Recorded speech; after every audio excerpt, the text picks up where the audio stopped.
Hey, good morning mga par. Ito yung Toyota RAV4 na pinalitan namin ng transmission.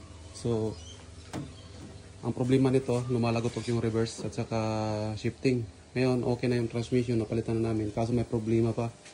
Mahina yung shifting niya.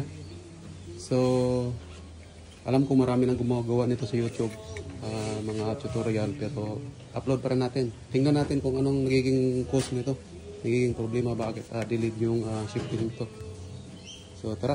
So next step natin, drain ulit natin yung langis ng transmission, tapos palitan ng filter.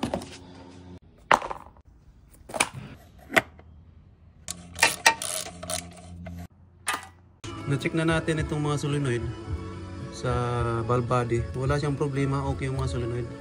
5.0 hanggang 5.4 ohms. Tapos 213, tapos 212. So walang problema sa solenoid. Possible na may problema yung TCM. So ayan, nag-continuity test na tayo ng harness galing sa ECM o TCM papuntang solenoid. So wala siyang putol, walang problema. So confirm tayo sa solenoid, good. Harness good. So dito na lang tayo mag-focus sa engine ECM. So kailangan natin makakuha nito ng goods. So ayan mga par, binuksan na natin yung ECU at gumamit tayo dito ng digital tester. So confirm na may mga diodes talaga na open. So may problema talaga itong circuit board na to. Kumpirmado na may problema itong ECU na to. So makahanap sana tayo ng bago. Ito yung lumang ECU. So kinabit na natin yung bago, dumating na yung bago. So yan, kinabit na natin.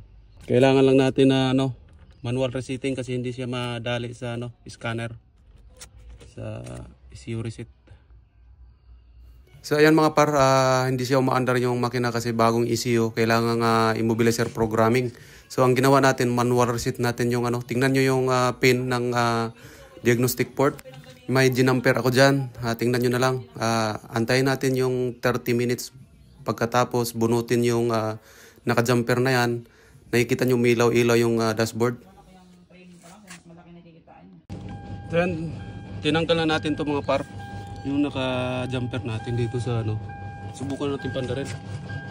Umabot na siya ng 30 minutes. Ignition on. So, sinubukan natin mag-reset ng ECU. Dahil hindi kaya ng scanner natin na i-reset yung ECU. So, ganun lang ginagawa natin. Subukan na i-start. Yun, umandar. Umandar na siya sa bagong ECU. Yung mga par. Successful. Ito yung luma. So ito yung luma. Ito na yung bago na ECU. So successful na tayo. Umandar na. Na-reset na natin yung ECU. Kaya mga par, subukan na natin yung bagong ECU. Yun malakas na. Main na kayo. Test drive. Palit ng ECU. ECU may problema Swabe na kayo. Swabe na kayo mo ba Transmission. Nagpalag ang transmission ba?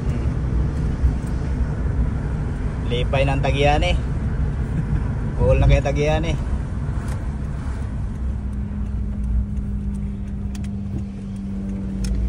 Gusto na tayo mo pick up. Dali.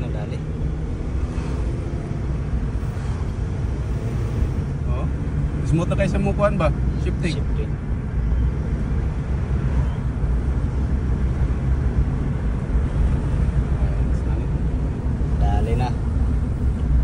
Dali na ng lagnot dalaibot. So madala sa scanner ni Goldie ang ECU reset, nadala sa manual. Mga par, okay na to mga par. Ginamit natin Lance X431 yung kay Goldie na scanner. So hindi rin na-reset yung ECU, kaya ang ginawa natin, minanual na lang natin na reset yung ECU. Yan, susubukan ng patras ni Francis Magalona. Atras na way lipod-lipod, basin umusangit sa kural. So okay na mga par. smooth shifting na yung transmission. So may problema talaga yung issue na luma kaya nasira yung transmission niya. So yun lang. I hope na may nakukuha kayo sa ating pangalawang episode ng troubleshooting ng RAV4 2004 model. You know?